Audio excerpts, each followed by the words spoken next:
E aí, como vocês estão? Sejam bem-vindos a mais um Arcan Comics, mais um vídeo de resenha com análise para vocês. Eu me chamo Fernando Henrique, para quem não me conhece.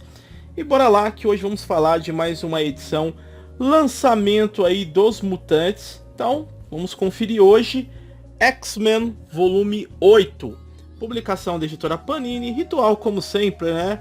Encadenado de capa cartonada, lombada quadrada, papel é o colchê, 160 páginas ao preço de R$ 24,90, reunindo dessa vez as edições de número 3 aqui de X-Men, Carrascos, Excalibur, Novos Mutantes, X-Force e Fallen Angels. A equipe criativa eu não vou repetir, apesar de eu citar sempre o nome de alguns roteiristas de acordo com cada título que eu vou falar aqui, porque nada se alterou aqui. Lembrando, como sempre, que vai ter um pouquinho de spoilers com relação ao número anterior para quem não leu. Nada demais, mas só avisando para quem não gosta aí no vídeo. E antes de irmos para as resenhas aqui, essa edição é aquilo que eu sempre falo no canal. Quando é para elogiar, eu elogio. Quando é para criticar, eu critico. Eu não tenho o rabo preso. Essa edição aqui, ela já começou a vir com umas cagadas de pato da Panini. Erros de português, eu tenho que ter uns dois aqui, falta de atenção, né? E um outro erro,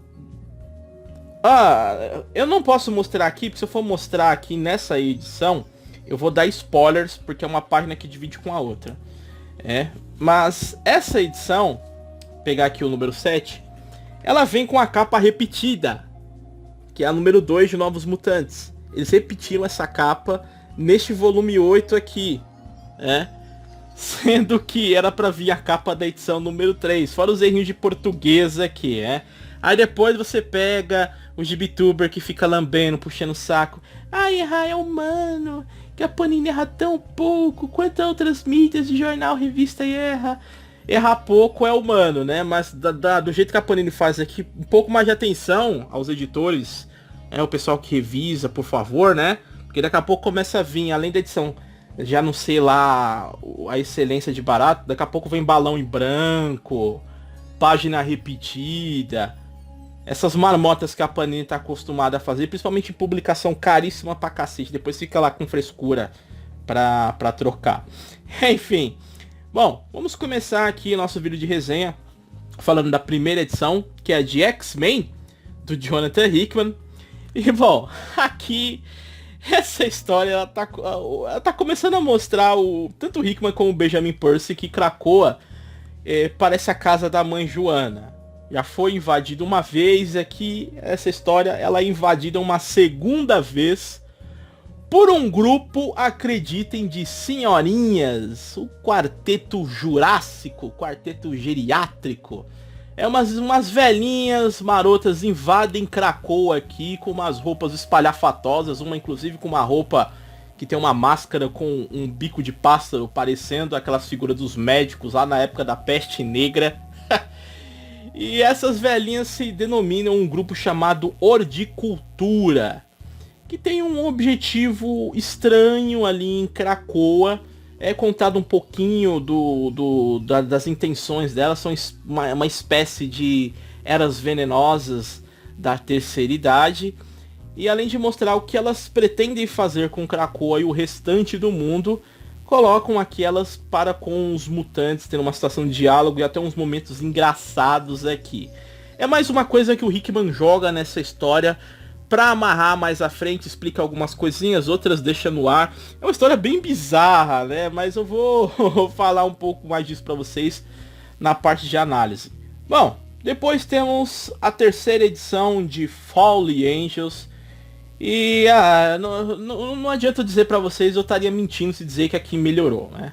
A história ela continua, inclusive nessa terceira edição ela abusa um pouquinho mais de ação, mostrando uma missão onde que a Psylocke, a X-23 e o Cable estão inclusive no Brasil lidando ali com um dos pontos onde é criado a droga cibernética, a Overlock, e o que eles utilizam a mão de obra, inclusive de crianças ali, e eles tentando lidar com o sistema de segurança que está nesse local. A história tenta apelar para algumas coisas comoventes, um desfechozinho pra tentar te surpreender, pra acompanhar o que vai acontecer na outra edição, mas isso aqui é uma porcaria. Essa droga cibernética Overlock aqui é tão droga quanto o Cyberpunk 2077 que saiu cheio de bug. Fallen Angels é mais ou menos isso, né? Só que ao contrário, que o Cyberpunk tem muito mais história lá, né? Apesar dos bugs. Vamos agora falar um pouquinho também de Excalibur, da Tini Howard. Continua aquela trama com relação ao Extramundo e a Morgana Le Fay. Aqui temos a Psylocke, a Jubileu e o Gambit, que invadiram o Extramundo. Eles procuram tentar resgatar ali o Capitão Britânia, que foi preso, como eu falei nas edições anteriores. E contam com a ajuda do Shogo, que como no final da edição anterior, aqui no Extramundo ele soltou a imaginação e se tornou um dragão. A história ela caminha um pouco devagar, mas não deixa de ser empolgante. Temos o Apocalipse ainda tentando dominar a magia mutante ali também e procurando novas formas de conseguir ter êxito nisso. Isso vai envolver um outro personagem introduzido nessa história que também vai trazer um outro das antigas que aparece nas HQs de Excalibur. Tá legal, tá bacana, mas ainda tá caminhando um pouquinho devagar. Tá, em seguida temos a X-Force. E o título ainda tem que trabalhar um pouquinho daquele drama da morte do tio Xavier.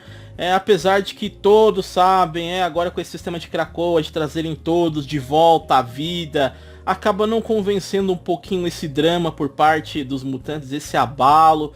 Enquanto ainda tiver esse sistema de salvaguarda, de trazer todos, né, save load state, aí checkpoint, uma vida a mais, não vai conseguir convencer muito o leitor. E nessa mesma edição já temos até a volta, isso aqui não é spoilers, né, do tio Xavier, ele voltando à vida ali. Os X-Men, a X-Force no caso, já temos aqui a equipe um pouco mais estruturada, né, dos membros da participação. O Wolverine ali, o Kid Omega, investigando um pouco mais as intenções dessa organização misteriosa, o que eles fizeram com a Dominó, que no caso, como é mostrado na edição anterior, eles praticamente se esfolaram para pegar pedaços dela para colocar nos seus agentes para invadir Krakoa. Foi assim que eles conseguiram entrar em Krakoa, se camuflando.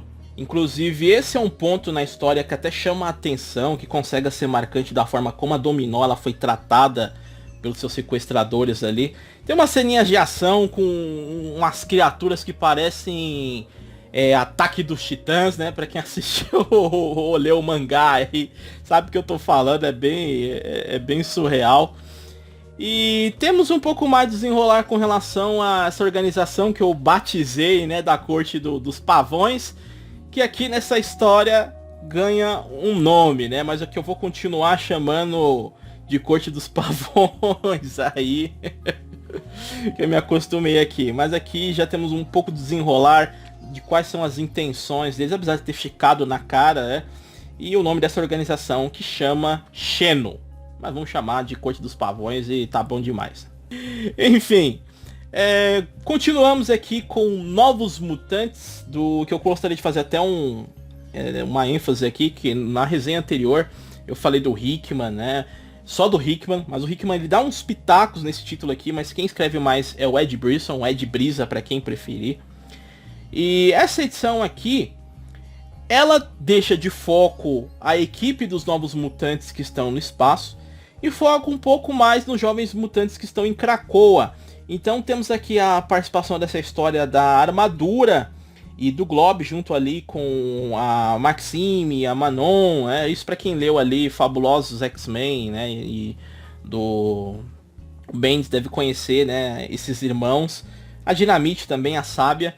E nessa história aqui, a Armadura, ela resolve descobrir o paradeiro de alguns colegas mutantes que não estão em Krakoa. Por que eles não chegaram? Todos receberam os convites. Por que eles não estão ali? E o primeiro que ela escolhe sondar ali, descobrir os motivos, se tá bem, se aconteceu alguma coisa, é o amado Bico. Ei, o Bico, mutante Rumenique, gente finíssima, que eu até sugeri em live aí. Tem uma HQ Bico e Ovo, a parceria da dupla dinâmica aí. Eles vão descobrir o paradeiro do Bico. e ver porque o mesmo não chegou a Krakoa, se eles estão precisando de alguma coisa. É uma história que se desenvolve de uma maneira bem legal. Eu acho que é a primeira vez que eu vou elogiar aqui, não sei se será a última, o título dos Novos Mutantes. Porque é uma história que ela é simplesinha, ela é descontraída, mas ela trabalha conceitos aqui, desenrola coisas bem legais e interessantes que eu achei melhor do que as desventuras balde da equipe dos Jovens Mutantes lá do Mancha Solar no espaço. Essa edição aqui eu gostei. E por último, mas não menos importante, vamos falar do título dos Carrascos do Gary Duggan. E bom, essa edição aqui, o Gary Duggan ele deixou claro que ele quer primeiro estruturar essa coisa do Clube do Inferno. Os postos sendo preenchidos ali, tanto por parte dos escolhidos pelo Rei Negro, a Rainha Branca e a Rainha Vermelha, que na edição anterior foi confirmada como a Kitty Pryde. E nessa história aqui ele coloca o foco em torno de Sebastian Shaw, que é o Rei Negro. Logo de início aqui nessa história, ele resolve trazer um personagem que já havia morrido, inclusive ele morreu lá na fase do Matthew Rosenberg, que é o filho dele, que é o Shinobi Shaw.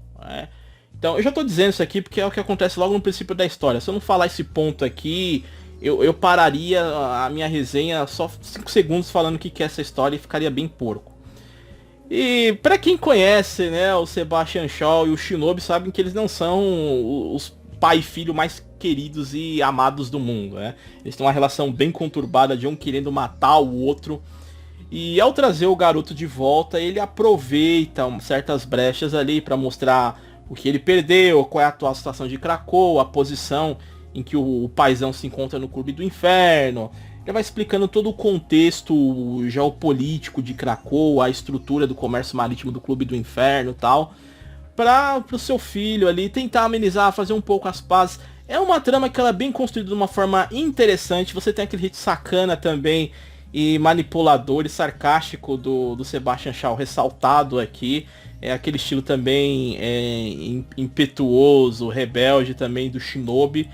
É uma história que o próprio Gary Duggan, ele deixa as piadinhas um pouco de lado e é um pouco mais sério no que ele constrói aqui. E é uma edição também que eu acabei gostando bastante. Chegamos então à parte de análise desse vídeo. E eu devo dizer que este volume 8 foi o que eu mais gostei até então, sem mentira nenhuma, é a edição que eu mais gostei. Tirando o título de Fallen Ends, eu gostei das outras edições aqui que acabaram até me surpreendendo de certa forma. Essa primeira edição dos X-Men do Hickman, com esse quarteto jurássico das velhinhas aqui, das vovó, né? É o quarteto reunido ali, Dona Benta, Dona Palmirinha, Vovó Mafalda, Barbieri. E são as velhinhas poetas. Você vê como elas lidam ali com o Ciclope, com a Emma, né, o pessoal de Krakoa.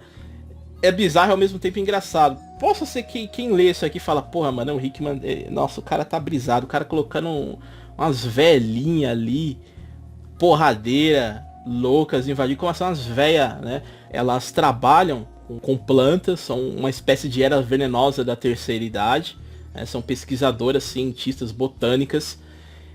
O Hickman mostra que tem um propósito para elas aqui. É meio tosco, mas sinceramente X-Men também tem muita coisa tosca. Porque tão tosco com isso aqui era aqueles X-Babies. Para quem leu X-Men das antigas deve lembrar, né? Das versões X-Babies criada pelo Mojo. Eu até gostava de algumas histórias. É tão bizarro quanto, mas a história não deixa de ser boa por causa disso. Excalibur continua interessante também, apesar de que nessa edição aqui eu achei ela um pouquinho mais fraca, porque andou um pouquinho mais devagar, mas começa a desenrolar algumas coisas também interessantes, né? Outros personagens vão aparecendo, até um, que é bem importante aqui no final dessa história. Fallen Angels continua a mesma porcaria de sempre. A X-Force também está arrumando uma trama interessante, apesar de alguns clichês. Novos Mutantes, como eu falei, me surpreendeu. Eu achei que o Ed Brisson acertou um pouquinho em deixar o núcleo do espaço e focar. Eu acho que se ele tivesse começado nesses pormenores que ele coloca aqui dos Jovens Mutantes, se preocupando com os amigos, colegas que não chegou em Krakoa, teria sido bem melhor do que foi feito nas duas edições anterior, né? E os Carrascos, essa trama aqui do Sebastian Shaw e o Gary Duggan dando uma segurada aí nos gracejinhos de Zorra Total. conseguiu criar uma trama bem interessante também. Algumas histórias não têm tantos momentos de ação quanto outras, mas tem seus pontos, aspectos, diálogos ali, desenrolares interessantes. As artes continuam ótimas também, né? Apesar da arte de Novos Mutantes não ser o mesmo artista dos 2 volumes anteriores, no caso aqui o artista dessa edição é o Flaviano, mas para quem gosta do estilo da arte dele vai gostar, a história é bem conduzida. E para esse volume aqui, eu dou uma nota 9. Eu acho bem merecido, me divertiu, realmente me surpreendeu de verdade, né? Essa edição de X-Men aqui. Espero que as demais mantenham esse nível de qualidade. Claro, quando você tem diversos títulos de um mesmo universo, um ou outro vai oscilar, vai ser capenga, um vai ser melhor do que o outro, mas essa daqui foi uma edição de mix dos mutantes que me surpreendeu pra caramba. Essa aqui eu peguei pra ler realmente do começo ao fim, na hora vaga, sem parar. Eu acredito que vale a pena continuar acompanhando aí sim, beleza? Espero que vocês tenham gostado demais desse vídeo. Se você gostou e puder, ajuda bastante o canal. Deixa seu like, se quiser compartilha também. Se inscreve se for novo no canal, marca o sininho das notificações. E aí, tá lendo? Já leu essa edição? Já pegou? Tá gostando, desgostando? O que achou dos núcleos apresentados aqui? Principalmente da vovó Barbieri e as suas companhias de fazer tricô. Fiquem à vontade aí nos comentários. Até o próximo vídeo. Um grande abraço pra vocês e valeu!